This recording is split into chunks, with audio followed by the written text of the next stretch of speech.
საღამოშვიდობის დღეს სამშაბათია 2 მაისი, თქვენ უყურებთ რეალურ სივრცეს, მე ნინა ვარ ზაუდაშვილი.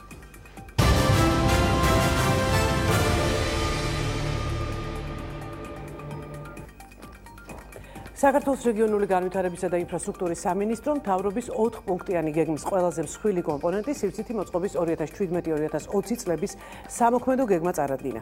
დღეს ჩვენთან სტუმრად არის რეგიონული განვითარებისა და ინფრასტრუქტურის მინისტრი ბატონი ზურაბ ალავიძე, რომელიც გეგმის დეტალებზე მოგვიყვება და ტრადიციულად ჩვენთან ერთად ამ გადაცემას წარუძღვება ლევან ქისტაური. ლევან, დიდი მადლობა იმისთვის, რომ დაესწრებია მართლაც არაჩვეულებრივი გეგმის ჩავთვალოთ პრეზენტაციას და ბატონ ზურაბ, რომ დავიწყოთ, ყველაზე მნიშვნელოვანი ასპექტები სივრცითი მოწყობის იმ პროექტის, რომელიც თქვენ ახლა წარადგინეთ საზოგადოების წინაშე. მოგესალმებით, ბატონო ლევან, მივესალმებით მაყურებელს.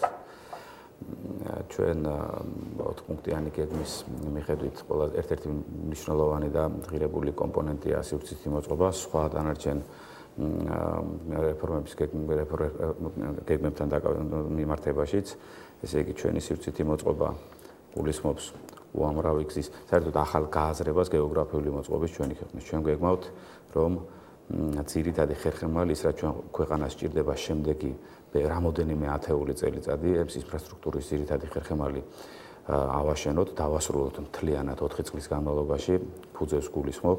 ეს არის დაახლოებით 1000 კილომეტრი გზა, საიდანაც 350 კილომეტრი არის ჩქაროსნული მაგისტრალები, რომლებიც ფაქტიურად 4-ვე ჩვენი ქვეყნის 4-ვე საზღვარს ერთმანეთთან ჩქაროსნული მაგისტრალებით შევაერთებთ.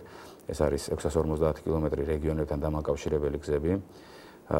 ჩვენ 2 მიზიდულობის ცენტრს ვქმნით თბილისის, რაც არის მიზიდულობის ცენტრი და მას კიდევ დაემატება, რადგან მთის გზას ვაკეთებთ 250 კილომეტრიანს, რომ ტურისტებისთვის მაქსიმალურად მიმზიდველი გავხადოთ და მთელი წლის განმავლობაში შეძლონ და იქ ტურისტებმა და ჩვენმა ადგილობრივმა მოსახლეობამაც მთის საინტერესო რაიონებამდე მიღწევა. ეს არის თუშეთი, პირიქით ახევსურეთი, პირაქით ახევსურეთი, ფშავი, ყაზბეგი, მაღალი მთა მოკლედ მთელი წლის განმავლობაში აქ გადაადგილება იქნება შესაძლებელი, უსაფრთხოდ იქნება გადაადგილება. რადგან 6 თვე იკეტება ზამთრის პერიოდში, მაგალითად თუშეთში მისასვლელი გზა, იმიტომ რომ იქ ფაქტიურად შეუძლებელია მისცემა. ისეთ გზას გავაკეთებთ, რომლის გაწმენდაც იქნება შესაძლებელი.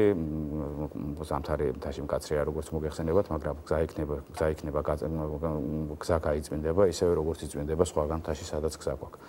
აქედან გამომდინარე იქ იმ ინფრასტრუქტურასაც გავიყვანთ, შემდეგ უკვე მომავლის საკითხია, რომ იქ იყოს წყალი, იქ იყოს დენი, ჩვენი მთის ქვეყანაში მთის პოტენციალი, მთის კურორტების და საერთოდ მთის პოტენციალი. ჯერ ყველაფერს თავი დავანებოთ, ხალხი უნდა დამაგდეს, იქ ადგილობრივები უნდა დამაგდეს და მათ ცხოვრების საშუალება უნდა ჰქონდეთ და არ უნდა იყოს იქ ცხოვრება. ესეთი მკაცრი პირველი რიგის ამოცანა ეს არის და შემდეგ ეკონომიკის განვითარებისთვის, ჩვენი ეკონომიკის განვითარებისთვის ტურიზმი მნიშვნელოვანია. წლიდან წლამდე როგორც ბოლო ტენდენციებს ვაკვირდებით 20%-ზე მეტი თვისებებით ამ მიმართულებით და აქ ასევე ეკონომიკური განვითარების კუთხითაც დიდი შესაძლებლობები გვაქვს, რომ პროდუქტიულობაც ავწიოთ. ეხლა საკმაოდ დაბალია ეს პროდუქტიულობა ტურიზმში. ჩვენ მთის პოტენციალი დაახლოებით 10%-ით სავარაუდოდ 10% გვაქვს ათვისებული და ჩვენი მთები არის უზარმაზარი პოტენციალი ამ მიმართულებით. სუფთა ტურიზმი, უსაფრთხო ტურიზმი, ძალიან ლამაზი ადგილები გვაქვს. ჩვენ გვაქვს ადგილები,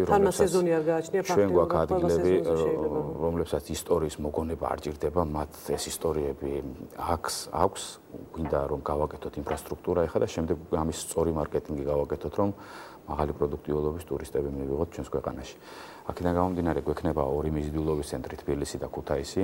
ქუთაისიდანაც და თბილისიდანაც ყველა საინტერესო ტურისტულ ადგილამდე, მთებშიც და ბარშიც მაქსიმუმ უნდა დაგჭირდეს 2 საათი გადაადგილებისთვის. აქედან გამომდინარე კეთდება ეს რეგიონული გზებიც.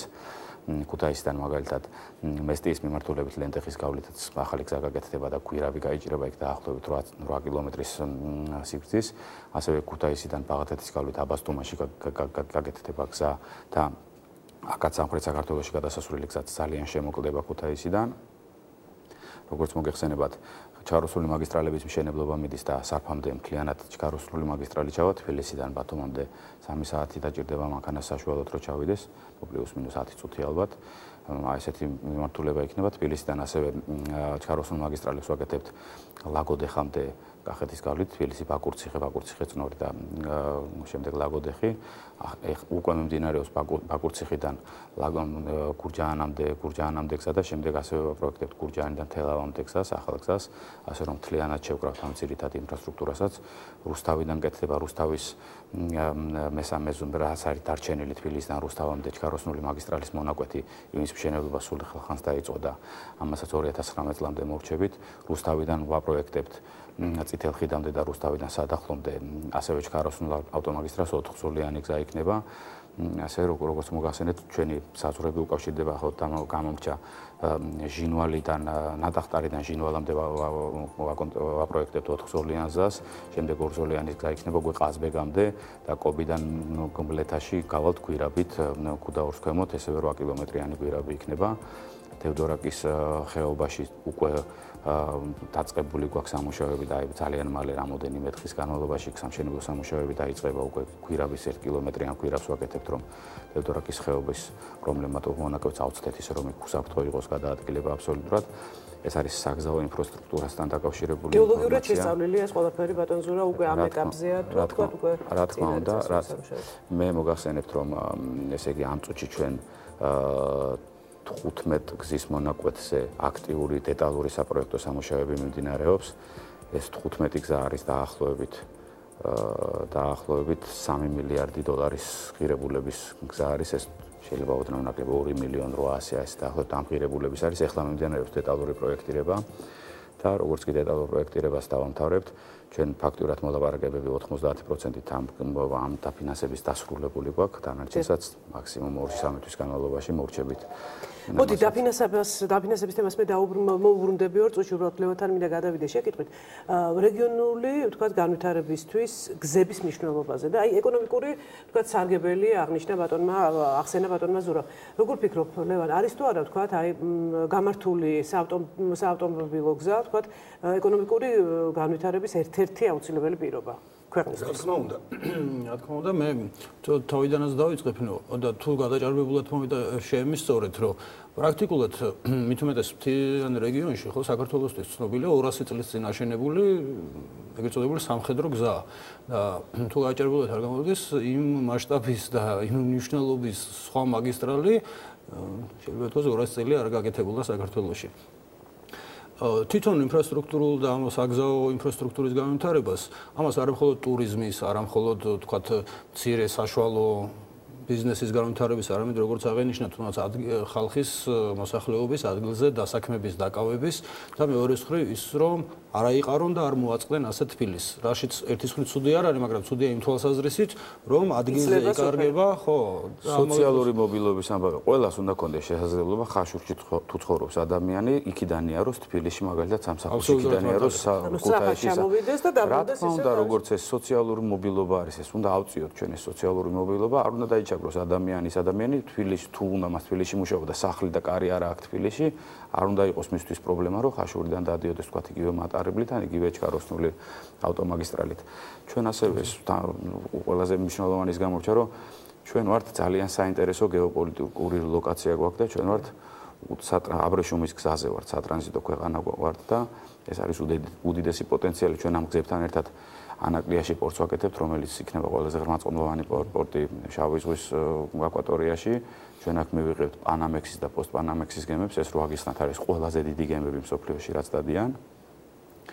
ამიტომ ესეც ხაბათ უნდა იქცეს ანაკლის განვითარებით ფაქტიურად იქვე თავისუფალ ეკონომიკურ ზონებს მივიღებთ და თვლით რომ გარღვევა იქნება ამ მიმართულებით თვითონ ეკონომიკას წამოწევს რეგიონისას მნიშვნელოვნად წამოწევს. 100,000 ტონაზე იყო წელიწადში საუბარი თვირთის გადაზიდვაზე. თუ არ ვწდები, შეიძლება არ არის. იქ არის ესე დიახ, ესე იქ არის ეტაპების მიხედვით არის. ეხლა პირველი ეტაპი მთავრდება, რომლის საინვესტიციო ღირებულება დაახლოებით 600 მილიონი $. ჯამში მთლიანად პორტს აქვს 9 ფაზა და სუმთლიანად ადის 4 მილიარდამდე. ეს განვითარების კვალობაზე წავა, თვითები უნდა მოვიზიდოთ ჯერ და ნელა უნდა მოხდეს ეს ყველაფერი. ერთბაშად არ არის ამხელა პორტის აშენება საჭირო თავდაპირველად. ანუ პორტის ინფრასტრუქტურა კეთდება, უბრალოდ მე უკან არის ეს ყველაფერი ტერმინალები ემატება და იქ ამ დონის ინვესტიციამდე ავდივართ. ეხლა სადაც ანაკლის ადგილზე სადაც 4 მილიარდი დაიხარჯება, ჩათვალეთ რომ იქ თავისთვის მოეწყობა უკვე ქალაქი და თავის საცხოვრებელი ზონა შეიძლება. და სწორედ აი ამ მიმღებების ინფრასტრუქტურაზეც მინდა რომ კითხოთ აუცილებლად ერთია თქვა, როცა მივიღებთ ჩვენ გებებს, მაგრამ აი თვითონ ეს სპორტები თუ იქნება კეთილმოწყობა, აი ეს თუ შედის თქვა ამ პროექტში. რა თქმა უნდა, იქ საინვესტიციო ვალდებულება სრულად იტვირთება აბსოლუტურად სოციალური და კულტურული ნაწილი, საავადმყოფოებით, სკოლებით და ასე შემდეგ, ეს ყველაფერი საინვესტიციო ვალდებულებებში დევს. სახელმწიფოც აქტიურად ვართ ჩართული, ჩვენ მიყვავს იქ გზა, რკინიგზა და ასე შემდეგ და აქტიურად ვართ ჩართული კერძო საჯარო პარტნიორობა არის ფაქტიურად ეს პროექტი და ძალიან მნიშვნელოვანია ჩვენთვის ეს პროექტი.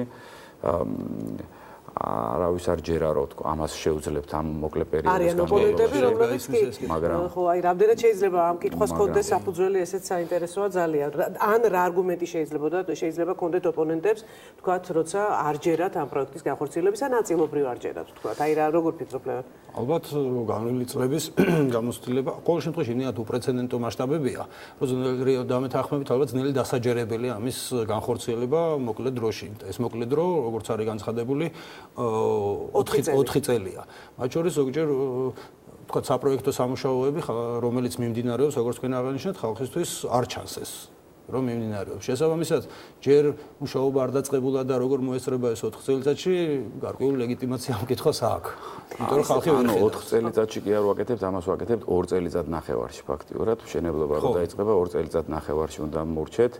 ამოცანა არ არის მარტივი, რთული ამოცანა, მაგრამ აუცილებლად გავაკეთებთ ამას. ეს არ არის პრობლემა. ჩვენ 20 სრული დატვირთვით მუშაობთ და 24 საათში სამინისტრო სტრუქტურა გადავაკეთეთ და მოვარგეთ ამ გეგმებს. შემდეგი 4 წელიწადი რაც უნდა ვაკეთოთ.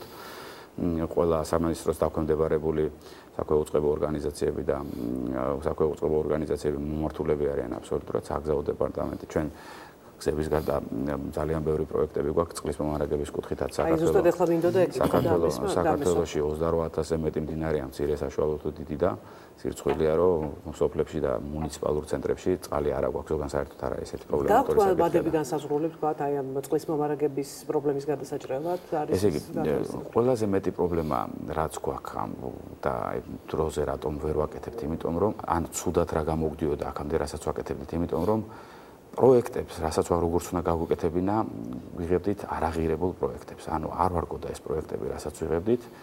მას ქონდა სუბიექტური და ობიექტური მხარეებიც, მე ხა წარსულს არ მეუბრუნდები. პირველი რიგის ამოცანა არის, რომ პროექტი გქონდეს ნორმალური. ჩართული ვართ და ეს საპროექტო დღეს მაგალითად შემიძლია თამამად ვთქვა, რომ საქართველოში ხა ვინც კი ნორმალური პროექტანტია და საპროექტო ინსტიტუტი არის, ყველა სრული დატვირთვით მუშაობს ყველა. ანუ ჩვენ მარტო უცხოელებს არ ვაკეთებინებთ ამას. ქართველების თავიდან ბოლომდე ჩართული ყავს და ეს ინტეგრაცია კარგად მოვახდინეთ და არის საკმარისი რესურსი. დარწმუნებულები ვართ, რომ არის საკმარისი რესურსი და დარწმუნებულები ვართ, რომ ღირებულ პროექტებს მივიღებთ. საზედამხედველო კომპანიებიც, რომლებიც ქართული ყავს და ეს კომპანიებიც იზრდებიან, ჩვენ ფაქტიურად აუთსორსზე გავიტანეთ, ანუ შიგნით სამინისტროში აღარ ყვანან ეს ზედამხედველები, ეს ინსტიტუტები გავიტანეთ გარეთ კერძოდ და კერძო სუხთით ფულს, რომ ღირებული პროდუქტი მივიღოთ მათთან და შესაბამისად მოთხოვნების დიდი გვაქვს ხარისხიანი, რა თქმა უნდა, შესაბამის ანაზღაურებასაც უხდით მათ. და აქედან გამომდინარე ეს ინსტიტუტით ჩამოვაყალიბეთ, ეხლა მუშაობთ, რომ იგივე პრინციპი რეგიონებზე გადავიტანოთ, მუნიციპალიტეტებს რეკომენდაციები მივცეთ, რომ იქიდანაც გამოვიდეს შიგნიდან ეს ზედამხედველობები, როგორც პროექტირების, ასევე სამშენებლო სამუშაოების და იქაც ღირებულ პროექტებს მივიღოთ, დარწმუნებული ვართ, ამას ამ წლის განმავლობაში დავასრულებთ ამას ყველაფერს. ჩვენ ინსტიტუტს უოლოდაც შევცვალეთ, ჩვენ შევიცვალეთ ამ მიმართულებით და ფაქტიურად მშენებლობის კუთხით შესყიდვების რეფორმა დავასრულეთ, სადაც საუკეთესო პრაქტიკა რაც არსებობს სოფლიოში და რაც კარგად მუშაობს და ბევრი კერძო სექტორიდან ვართ გადმოსული, გაგვივლია ეს როგორ მუშაობს, რანაირად ვიცით, ანუ როგორ მუშაობს და გადმოვიტანეთ ეს პრაქტიკა უბრალოდ და გავაკეთეთ ეს ყველაფერი. შედეგიც ახეზე გვაქვს. ფაქტიურად ამ სამინისტრომ პირველი კვარტლის ბიუჯეტი შეასრულა 105%-ით, ჯერ ამხელა ბიუჯეტი საერთოდ არსებობის პერიოდში არასდროს არ ქონია, ძალიან რთული ზამთარი გქონდა, მიუხედავად ამისა, გადაჭარბებით შევასრულეთ ბიუჯეტი. ეხლა ცოტა გვიჭირს კიდევ ვერ ესეთი კარგი ტემპი გვინდა კიდევ რომ ბიუროკრატია გვაქვს ბევრი გასავლელი საერთაშორისო საფინანსო ინსტიტუტებთან, როდესაც მათი წესებით შესყიდვებს ვაკეთებთ სამშენებლო სამუშაოების ჩვენთან ეხა ჩვენ რა ფულსაც ვხარჯავთ, იქ მის დაახლოებით 80% საერთაშორისო საფინანსო ინსტიტუტებიდან მოზიდული ფულებია და ეს კეთდება საერთაშორისო შესყიდვების წესებით, ძალიან გამჭვირვალე პროცესია და ამას თამდები პროცედურები ახლავს და ალბათ რთული შესაბამისად. რთულია, მაგრამ ჩვენ უფრო დროში, დრო ჩვენ წინააღმდეგ მუშაობს და ჩვენთვის დრო არის ყველაზე პრობლემატური, რომ დროზე გავაკეთოთ ეს ყველაფერი და მივდივართ აქაც მეტი და მეტი გამოცდილებით პრობლემების იდენტიფიცირებას, რაც თავარია სწორედ ვაკეთებ და მუშაობთ ამ პრობლემების აღმოფხვრაზე. წელს ამას ყველაფერს დავასრულებთ, პლუს პროექტირებებიც დაგვეწევა უკვე წლის ბოლოდან ჩვენ უკვე პროექტები უნდა მივიღოთ, დეტალური პროექტები. ამ პროექტების მკეთებაშიც ჩართული ვართ თავიდანვე, ანუ არ ველოდებით რომ ბოლოს რომ მოგვიტანენ პროექტს, მერე ვათვალიეროთ და ამ შემდეგ ვაკეთოთ, თავიდანვე ვართ ჩართული. მშენებლობაშიც პრობლემა, როდესაც გვაქვს კონტრაქტორთან მეორე დღე ან მესამე დღეს ვიცით ეს პრობლემა და მაშინ ვიწყეთ ამ პრობლემის მოგვარებაზე მუშაობას. უდგებით არა როგორც მხარე ჩვენ კონტრაქტორებს, არამედ როგორც პარტნიორები, იმიტომ რომ ჩვენთვის მნიშვნელოვანია, ძალიან მნიშვნელოვანია, რომ პროდუქტი მივიღოთ თავის დროზე და იმ ბიუჯეტით, რაც დაგეგმილი გვაქვს. როდესაც ვადები გრძელდება და არ თავდება დროულად, ამას დამატებითი ხარჯები მოყვება და ყოველთვის წამგებიანია. მთავარია რომ გონებრივი ფასი გადავიხადოთ და პროდუქტი მივიღოთ დროული და იმ ბიუჯეტით, რაც დაგეგმილი გვაქვს. რიკოძე მინდა აუცილებლად დაგისვათ კითხვა, პრობლემა შეხვარდებს რაიმე შეკითხვა? ერთი რაღაცას მინდა მე ხაზს გავუსვათ, თან კითხვაც იქნება ეს, რომ ხო ესეთი კიდევ ერთხელ ვიტყვი, პრინციპში პრაქტიკულად უპრეცედენტო მასშტაბები, ხო? ინფრასტრუქტურული სივრცითი მოწყობის. რაც მთლიანობაში მშენებლობასთან არის დაკავშირებული. მშენებლობაში რამდენადაც მე ვიცი, დაახლოებით 70% და ცოტა მეტიც ადგილობრივი ნედლეული გამოიყენება. თქვა ძირითადად რაც იმპორტირებულია არის ლითონის რაღაცეები. ბატონო ლევან, ესე იგი ჩვენ ფაქტობრივად გზების მშენებლობაში ძირითადად აქცენტი აღებული გვაქვს სწორედ მაგიტომ რომ ქვეყანაში დარჩეს მთლიანად ფული. ამიტომ ძირითადად აქცენტი გვაქვს აღებული და ამიტომ ვაკეთებთ ბეტონის გზებს ქვეყანაში, რადგან ამ შემთხვევაში მთლიანად აბსოლუტურად მთლიანად რესურსი რკინაც ჩვენი აქ ამ შემთხვევაში რუსთავში და მაშინ ნაწარმოები ამ შემთხვევაში რკინაც ქვიშა მხრეში ბეტონი ცემენტი ყველაფერი არის ადგილზე ნაწარმოები ეს აიაფებს ალბათ პროდუქციას აიაფებს ერთია მაგრამ მე რაც მქონდა მათ შორის მოსაზრება და კითხვაში რომ ეს გადაცემის მექანიზმია ანუ აქ კეთდება რაღაცა და ის სტიმულს აძლევს სხვა ბიზნესების განვითარებას კიდე და შესაბამისად აი ეს კითხვა მინდოდა თქვენთან თუ არის გარკვეული პროგნოზი შეიძლება ეს უფრო ეკონომიკის სამინისტროს მიმართულებით არის რომ ამ მასშტაბის მშენებლობის განხორციელება რას ეკონომიკური ზრდის თვალსაზრისით რა სტიმულს მიცემს ეს ერთი აქვე ვისარგებლები ხო აი ეს მინდოდა წელს დამატებით თუ არის რამე პროგნოზი რამდენი ადამიანი დასაქმდება და ამ პროექტების პიკის შემთხვევაში დამატებითი სამუშაო ადგილების საკითხი როგორ არის ესე იგი დაწყებული 2018 წლის მეორე ნახევრიდან უფრო მესამე კვარტალთან ახლოს როდესაც ესე თქვა დაიქოქება ეს ჩვენი პროექტები ანუ მთლიანად სრულ მასშტაბზე რო გავალთ 90% მაინც თვლით გვაქვს დათვლილი გვაქვს რომ ამ ჩვენ პროექტებში პირდაპირ დასაქმებული იქნება 40000 ადამიანი აი პირდაპირ მაგ ზუსტად ვიცი რა კონტრაქტებს ვაკეთებ ზუსტად მაგ დათვლილი აქ რამდენმა ადამიანმა ქართველმა რამდენმა უნდა იმუშაოს და გავაკონტროლებ სათითაოდ აი ესე ჩავდივართ და ვაკონტროლებთ არ გვეზარება, ანუ ამაზე სრულ პასუხისმგებლობას ვიღებთ, რომ ეს მოხდება. აი მაგალითად ჭიათურაში მიმდინარე პროექტს ჭიათურლები შეასრულებენ ჭიათურაში მიმდინარე პროექტზე ეხა მაგალითად ჭიათურაში ვაკეთებთ საბაგირო გზებს ვაკეთებთ, როგორც მოგეხსენებათ ჭიათურაში საბაგირო გზები იყო ყოველთვის ძალიან ძიმე მდგომარეობაში ერთადერთი გადაადგილების საშუალება და ძალიან ლამაზი არის ჭიათურა მაგ მიმართულებით და ეხა ჭიათურა წლის ბოლოსთვის მიიღებს ნაწილს უკვე ზაფხულის ბოლოს და რაღაც ერთი მონაკვეთი დარჩება წლის ბოლოსთვის მიიღებს ძალიან თანამედროვე ძალიან ლამაზ საბაგირო გზას ჭიათურლებს და იქ ჩასულ სტუმრებს ძალიან გაუადვილდებათ და სიამოვნებასაც მიანიჭებთ მათ ამ ტრანსპორტით გადაადგილება. აი ეს არის ზუსტად ის პროექტი, რომელსაც თქვენ გეგმავთ. იქ ძირითადად ჭიათურლები მუშაობენ, ანუ ხელოსნები და მუშახელი ძირითადად ჭიათურლები არიან. ჩვენ ასევე მუნიციპალიტეტებთანაც ვიმუშავებთ რომ მივალთ უკვე ახლოს აი წლის ბოლოსთვის უკვე ჩვენ წლის ბოლოს პროექტებს რომ მოურჩებით და მომავალ წლის დასაწყისში პროექტებს რომ მივიღებთ ეს შესყიდვების პროცედურებს სჭირდება 6-7 თვე სანამ სამშენებლო კონტრაქტორს გამოვალენ და ისინი მობილიზაციას გააკეთებენ და მუშაობას დაიწყებენ და 8 თვე ჭირდება 6 თვე დაახლოებით შესყიდვების პროცედურა გამოვლენის პროცედურებია და მე 2 თვე მობილიზება ჭირდება კონტრაქტორს იმიტომ რომ დიდი კონტრაქტებია ეს არის $100 მილიონ არის საუბარი და წელს ეხლა ამ კვარტალში ვიწყებთ მობილიზებიანად კვარტლის ბოლოს ალბათ უკვე სამუშაოებიც დაიწყება დაახლოებით 1.2 მილიარდი ლარის მარტო 3 პროექტს ვიწყებთ. ეს არის ზემოოსიაური ჩუმათელეთის მონაკვეთი. აი, სწორედ რიკოთის თემა აუცილებლად მონაკვეთი, რიკოთზე ცალკე ვიტყვით, იმიტომ რომ რიკოთი უმნიშვნელოვანესია. აქ გვაქვს 6 ხიდი და 5 გვირავი, მხოლოდ ამ მონაკვეთზე. ბათუმის შემოვლითი გზის სამშენებლო სამუშაოები იწყება და ასევე გრიგოლეთზე ჰქონდა დარჩენილი სამტრედია გრიგოლეთზე ერთი მონაკვეთი ჰქონდა დარჩენილი. აქაც სამშენებლო სამუშაოები გაგრძელდება. იქ 3 მონაკვეთზე კონტრაქტორები მუშაობენ, თუმცა 2 პრობლემატურია, ერთი ნორმალურად მუშაობს, მაგრამ დაგვთა ეს პრობლემატური კონტრაქტორები და მათთანაც მუშაობთ, რომ რამენაერად წინ წავიდეთ, თუ არ დაიძულებული ვიქნებით იქაც, რომ რაღაცა გარკვეული გადაწყვეტილებები მივიღოთ, იმიტომ რომ ვერ დაველოდებით. პატვის უცებთ სულ, მაგრამ ჩვენი ქვეყანაა და ჩვენ ქვეყანას განვითარება. მithmetes აღებულია კონკრეტული ვადა სამუშაო შესაძლებლობის ნაწილია და აქედან გამომდინარე ამ მიმართულებითაც მუშაობ და ეს ჯამში მარტო ეს 3 კონტრაქტი არის დაახლოებით სადაც 1.1 მილიარდიდან 1.2 მილიარდ ლარამდე მერყეობს. წელს ვიწყებთ ხულოდან ზარზმაში გადასასვლელ გზას. ჩვეულებრივი გზა ხულოდან ზარზმაში გადასასვლელ გზას ვიწყებთ. ჩვეულებრივად ხულოდან ზარზმაში მთელი წლის განმავლობაში გვექნება საშუალება ვიმოძრავოთ, როგორც კი ამ გზას მოვრჩებით. გავწმენთ იმ გზას და პრობლემა არ იქნება, ისე ვაკეთებთ. აი, სამთო კურორტებთან მისასვლელი გზები. წელს ვიწყებთ 4 გზას მოგეტყვით კიდევ, წელს ვიწყებთ ასევე ხარაგაული არგვეთის გზას, ანუ ხარაგაულის შემოვლით გზას სურამიდან ხარაგაულის, აი ნუნისის გავლით მაგზის კეთებასაც წელს ვიწყებთ. აი პროექტი უნდა მივიღოთ სადღაც ივნისის დასაწყისში და ეგრევე დავიწყებთ მშენებლობის სატენდერო პროცედურებს. წელს ვიწყებთ 3 გზის მონაკვეთს კიდევ. ეს არის თუშეთის გზა, როგორც მოგახსენეთ. ეს არის აბასთუმნიდან ბაღდათიდან აბასთუმანში გადასასვლელი გზა.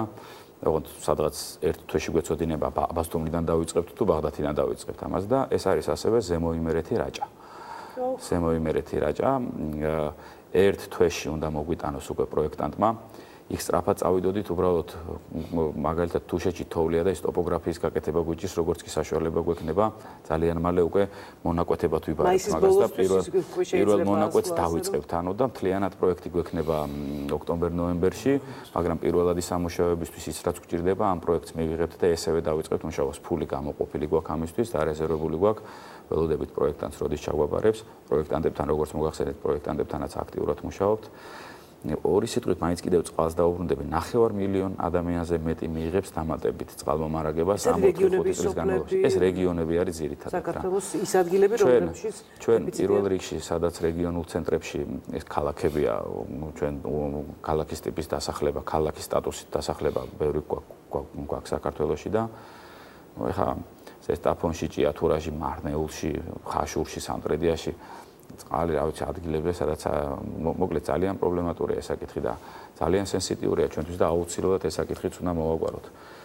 ჩვენ ბევრ რაიონში ამ 1 და 2 წლის განმავლობაში ვიწყებთ იქ, სადაც პროექტები გვაქვს და დაახლოებით 12 მუნიციპალურ ცენტრში და ქალაქში დავიწყებთ კიდევ დაპროექტებას, რომ პროექტები რო კონდეს მაგალითად ძალიან მალე დავიწყებდით სამშენებლო სამუშაოებს, მაგრამ არა გვაქვს, ამიტომ პროექტებიც კარგი უნდა გავაკეთოთ, რომ სამშენებლო პროცესმა და წყალი მოდიოდეს, თორემ გაკეთებულა პროექტები და ნუ პრობლემატური გამხდარა და ანუ ეს იყო არასწორად დაპროექტებული ზნალი თუ თქვა იცით როგორ არის ძირითადი პრობლემები რაც გვაქვს ცუდი პროექტები. ხარ ისი ბრალი იყო მე დეტალები არ ვიცი, ვერ გეტყვით, ვერ მოგახსენებთ ამაზე, მაგრამ პროექტები არის უმეტეს შემთხვევაში პროექტების არასწორი დაპროექტების პრობლემა იყო ეს ყველაფერი. ყველაფერი საფუძველი პროექტია, ბუნებრივია, თუ არ იქნება ეს ამას თან ეხლა ვერ დავაბრალებთ, რომ თქვათ მარტო ქართველების პროექტანტების და ემების ბრალი იყო ბევრი, უცხოური და კარგი რეპუტაბელური კომპანიის გაკეთებული პროექტიც იყო და რომელმაც არ იმუშავა საერთოდ და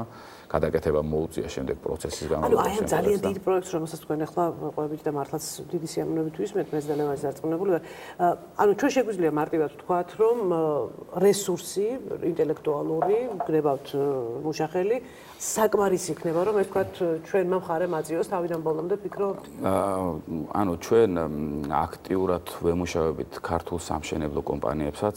ეხლა წლევანდელი წელიწადი გვაქვს გვაქვს წელს ის დრო, რომ მოვემზადოთ ამისთვის, რადგან ძირითადი სამუშაოების, ჩვენი სამუშაოების 80% მომავალი წლის როგორც კი პროექტებს მივიღებთ, წყალშიც და გზაზეც მომავალი წლის მეორე ნახევრიდან იწყება ფაქტიურად ესე გამოც აი ზაფხულის ბოლოსკენ აი ესე იწყება და გვაქვს ეს დრო, რომ მოვემზადოთ. წელსაც გვაქვს რაღაცა ბევრი პროექტები გვაქვს.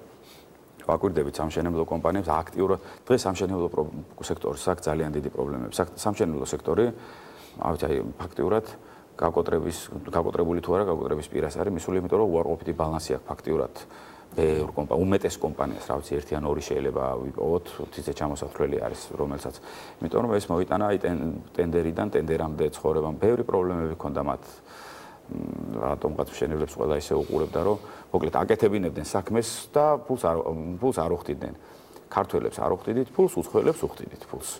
არაფერს აწინააღმდეგო არ მაქვს, ჩვენი მეგობრები არის ისიც, მაგრამ რაღაცა დაიჩაგრნენ ესენი, იმიტომ რომ მიდგომა არ იყო სწორედ და საქართველოში სამშენებლო სექტორი არის ერთ-ერთი სამშენებლო სექტორი არის ეკონომიკის მამოძრავებელი ერთ-ერთი წამყვანი, თუ პირველი და მეორე არის ერთ-ერთი წამყვანი, აი რა ვიცი, ხო.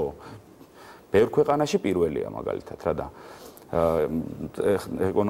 ეროვნულ ბანკს დღეს რეალიზები ჰქონდა და შარშანდელი წლის ეკონომიკის ძირითადი მამოძრავებელი დაასახელეს, რომ სამშენებლო სექტორი იყო და ჩვენ მიმართებაში წელსაც და მომავალ წელს განსაკუთრებით ავიცი ალბათ დაახლოებით 2%-მდე ჩვენ დავამატებთ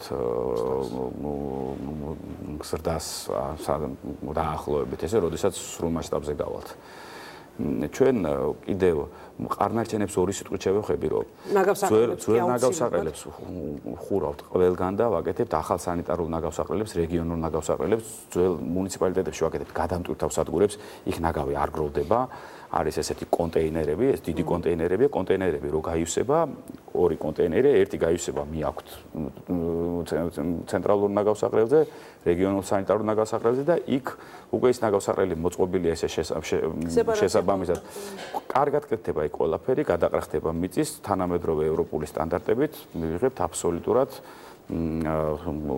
სუფთას ვერ და ანუ იმ სტანდარტების ნაგავსაყრელს მივიღებთ, როგორიც არის ზუსტად აი ევროპაში, ესპანეთში, იტალიაში, ინგლისში და ასე შემდეგ. თუმცა აი ნაგავსაყრელების მიმართ განსაკუთრებული შიში და ესეთი დამოკიდებულება აქვთ მოსახლეებს საზოგადოებას, იმიტომ რომ ძალიან ხშირად ჩვენ გავკვეთებია კიდევაც სიუჟეტი, იმიტომ რომ ნაგავსაყრელი მათთან ასოცირდება ძალიან, ნუ ბუნებრივია რომ ასოცირდება ძალიან ძიმე არჩენებთან, ასე შემდეგ, ასე რომ აი ეს თუ არის გათვალისწინებული, რომ ისეთ ადგილებში მოხდეს ეს ტერიტორია არის, ეს ტერიტორიები ირჩევა, ეს ტერიტორიები არის, რომ იქიდან არსად წყალი ბინძური არსად არ ჩაედინება, ანუ არ არის, კარგად კეთდება ეს ყველაფერი, ყველაზე მაღალი ევროპული სტანდარტებით კეთდება, დაფინანსებაც უცხოელები გვეხმარებიან ამ მიმართებაში, რომ ტექნოლოგიებიც ზუსტი და სწორი ავირჩიოთ. აქაც დაკვირვებით ვართ ძალიან და მინდა დაგარწმუნოთ, რომ ავიცი თვისობრივად ახალ ვითარებას მივიღებთ, ვიდრე ამ წუთში გაგვაჩნია ამ მიმართულებით. ჩვენ აუცილებლად მივატევებთ თვალყურს ყველა იმ გზას თუ იმ შეყვანილ წყალს იმ სოფელში, იმ რეგიონში, სადაც თქვენ შეხვალთ, აუცილებლად და მივაწვით ინფორმაციას. ქალბატონო, კიდე სულ ორი წუთით კიდე ერთ მნიშვნელოვან მიმართულებას შევეხებით. ჩვენ ასევე მართავთ მუნიციპალური განვითარების ფონდს, რომელიც წლიდან წლამდე დაახლოებით 100-დან 150 ინდივიდუალურ ინფრასტრუქტურულ პროექტს აკეთებს რეგიონებში და დედაქალაქშიც, მაგალითად მეტროპოლიტენის ახალ სადგურს მუნიციპალური განვითარების ფონდი აკეთებს ახლა ჭიათურაშიც ასევე ამ საბაგირო გზებს და ამ მუნიციპალური განვითარების ფონდის მეშვეობით დაახლოებით წელს 15-მდე ობიექტს ვაკეთებთ კულტურული მემკვიდრეობის, ტურისტულ ინფრასტრუქტურას, ვანი, კაცხი, გელათი, ბევრი მართული და 22 კიდე პროექტირების ქვეშ არის, ანუ სადაც კი ისტორია, სადაც არ ჭირდება ადგილის მოსაგონებლად და ისტორია ადგილს აქვს, ყველგან ვცდილობთ, რომ ტურისტული ინფრასტრუქტურა შევქმნათ, განვითარდეს, რომ ადამიანის ბევრი ხალხს, ბევრ სტუმარს ვიღებთ, ჩვენ სტუმართ მოყვარე ქვეყანა ვართ, ძალიან გვიყვარს ჩვენი სტუმრები და მათ ჩვენი ქვეყანა ძალიან უყვარს და რაც უფრო მეტ სანახაობას შევთავაზებთ საინტერესოს ისტორიულს, ტრადიციულს, მოწესრიგებულს. საპირფარეშოები, ეს გადაყვადაღებული პრობლემა და დაუსრულებელი პრობლემა, ამას ვცდილობთ, რომ ეს ყველაფერი მოვაგვაროთ. ბატონ ზურაბ, ჩვენ დიდი სიამოვნებით ცალკე გამოვიტანდით კულტურული მემკვიდრეობის თემებს და თქვა შეიძლება ერთი გადაცემა მხოლოდ ამას მიუძღვნოთ კიდევაც და სიამოვნებით წავალთ და გადავიღებთ მივყვებით ამ მოვლენებს. და ლევან, აუცილებლად მინდა ესეთი საბოლოო შეკითხვა, ძალიან მოკლე პასუხებით, იმიტომ რომ მეორე თემაზე გავდივართ უკვე. 10 მილიარდი იყო დაანონსებული, თქვა, დანახარჯი ამ პროექტისთვის მთლიანობაში.